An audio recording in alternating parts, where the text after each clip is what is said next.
All right, so we're going to go ahead and take a look at solving an inequality. It's a 7th grade standard. It's a 6th grade standard also. 6th grade more relies heavily on just writing it and understanding it. But we're going to solve inequalities, one-steppers, using adding and subtracting. Okay? So one thing I want you to be able to do is to be able to solve the inequality, to read or know what the solution actually says, and then to be able to graph that solution on the number line. Okay? Well, in inequality, you got to watch out. You got to be careful with it, to be honest with you. If you take a look at it, let's take a look at this. Is this true? 8 is greater than 2. All right? True. Now, since we're going to be adding and subtracting, I want you to, I want to make sure that we're able to do that. Is that something that is completely possible? Take a look at this. 8 is greater than 2. That's true. Let's check to see if we can add to an inequality to see if it changes the inequality. It's true now. If I add, let's say I add 3 to both sides, what do I end up with?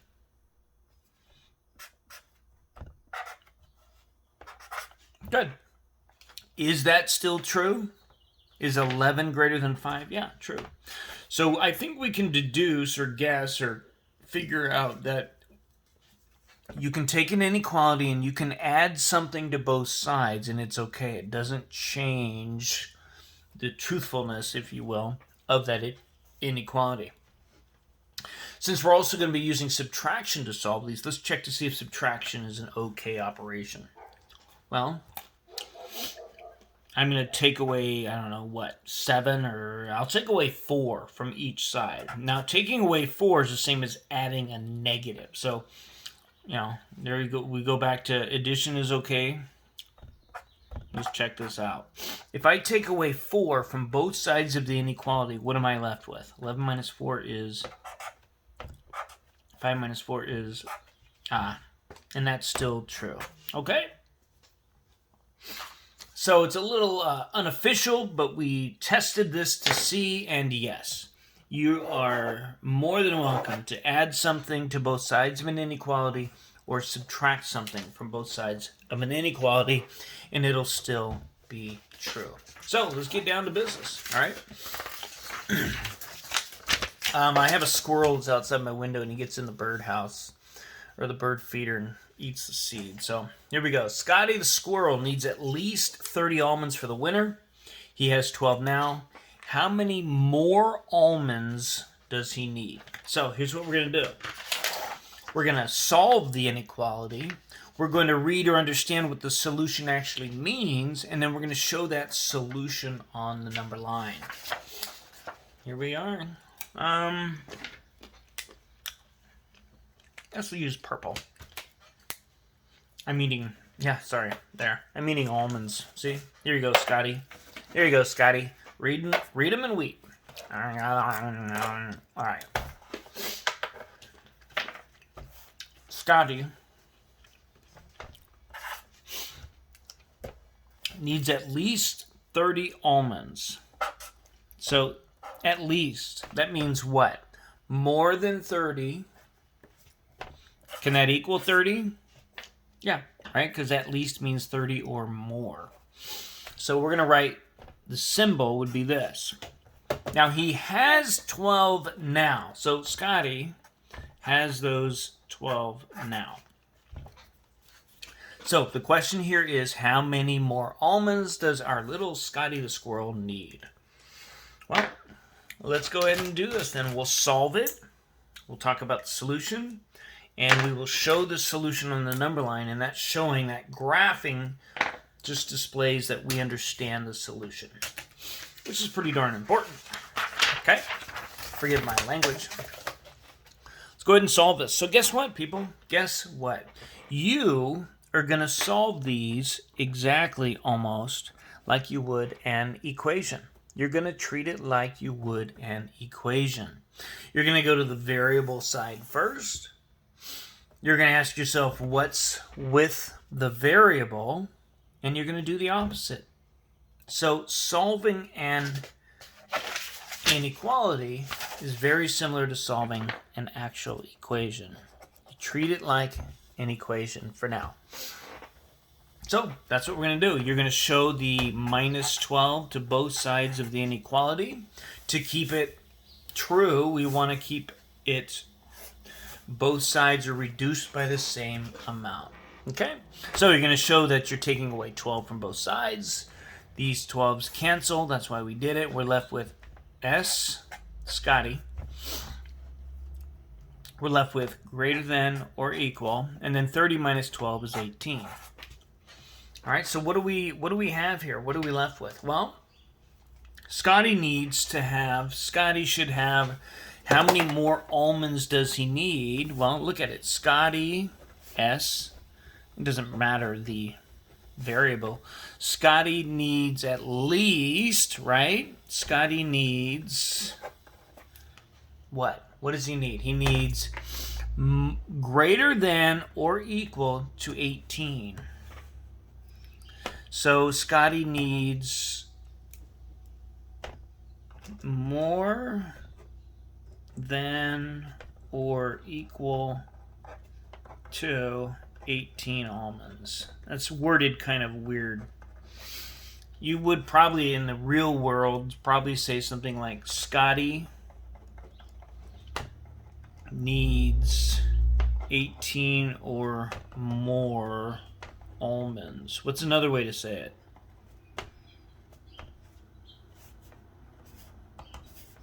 Yeah, Scotty needs what? At least 18 more. So there's several ways to interpret the solution. At least 18 more almonds to be set for the winter. Okay? So we went ahead and took the inequality. We solved it. We're reading and thinking about what the actual solution means or is. And there's several ways to word it, but he needs at least 18 or more almonds. Now, to graph this on a number line, and the graph just displays or shows that you know how to, that you know what the solution set is. This is a whole set of numbers. It's a lot of numbers. It's no more like an equation. Okay, it's a relationship. It's a whole set of numbers. And what we're going to do is to graph it, we're going to go ahead and make the number line. This is the graph, number line. We're going to graph it on the number line. We're going to show that 18 is the boundary. I'm going to put two other numbers there, one more to the right and one more to the left. Don't forget, as you head to the right, values in the number line increase. Now we're going to go ahead and what's called graph the solution, meaning so we're going to show that solution on the number line. So I'm going to go to 18. I'm going to circle the 18. This is the boundary. This is where it starts. Numbers, almonds greater than 18. So that's to the right. You're going to show that somehow. You can just shade it in gently with your pencil. Got to have the number line with the arrowhead. The arrowhead shows that it just goes on and on and on. Now, does this include 18? It says the almonds, he needs more than or equal to 18. So it includes 18. So it's very important, please, in your graph that you show that this circle, the boundary, is shaded in. Okay? There you have it. That's how you solve an inequality. Not too complicated, right? Especially with some of those things you were doing. Let me show you what a subtraction one might look like. I'm going to get you this. We'll just take it out of context. Let's just go with... there's a set of numbers out there in the world. When you subtract 6 from them, they will always be less than... Let's go with 0. Okay? We're going to solve it. We're going to read and understand what the solution means, and then we will graph the solution on the number line. All right, again, so to solve an inequality, you're going to treat it like you would an equation. Remember how we did that? Take your eyes to the variable sign, ask yourself what's going on there with the variable, and you do the opposite of that to both sides. So again, I'm treating it like I would solve a one-step equation, but it's not. It's an inequality. All right? Now, this cancels. I'm left with all numbers, all values less than 6. Okay? That's what the solution says.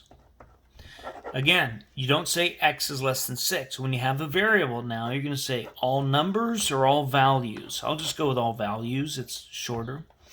All values less than 6. That is the solution. That's the set of numbers that makes this original one true. Okay, now you're going to show off that you know how to plot that on the graph. And what this does is it shows us you understand the solution. Yeah, that's what it does. It tells us you know what you're doing. Okay? Now, when you're making a number line, you don't have to put a lot of numbers on it. I literally will just put 1 to the right and 1 to the left of the boundary. All right? So if you don't know how to interpret the solution set, you can't graph it. Can't graph it because you don't know what the solution set is. So let's go ahead and do this then. All values less than 6. So 6 is our boundary. I'm going to go ahead and put a circle. This is typical. Put a circle at the boundary. All values less than 6. So which way is less? We're going to shade to the left, or do we shade to the right? Well, less than. So it's going to be left.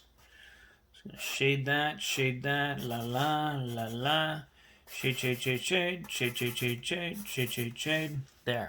Now, all values less than 6. Less than. Does that include 6? No, it does not.